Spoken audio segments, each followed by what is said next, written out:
కాగా మీరు బలహీనులు కాక ధైర్యము వహించుడి, మీ కార్యము సఫలమగును. 2 దినవృత్తాంతములు 15వ అధ్యాయము 7వ వచనం. ధైర్యము ప్రభువైన యేసుక్రీస్తు వారి వలన కలుగును. నీ భక్తి, నీ విశ్వాసము, నీ యథార్థత నీకు ధైర్యము పుట్టించును.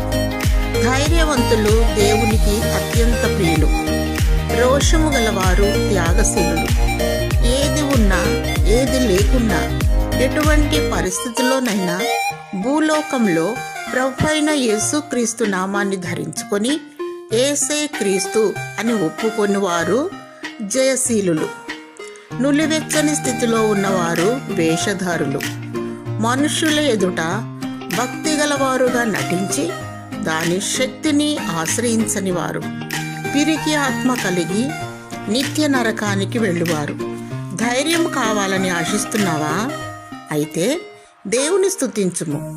దివారాత్రములు ఆయన వాక్యమును ధ్యానించుము. మానక ప్రార్థించుము. ప్రభువైన యేసుక్రీస్తు పాదముల చెంత ఉత్తమమైన దానిని ఎన్నుకొని ఆయన సన్నిధిని అనుభవించుము.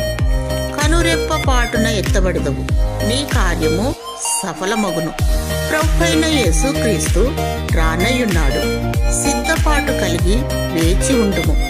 దేవుడు నీకు ధైర్యము, ఆదరణ దయచేయునుగాక. ఆమేన్.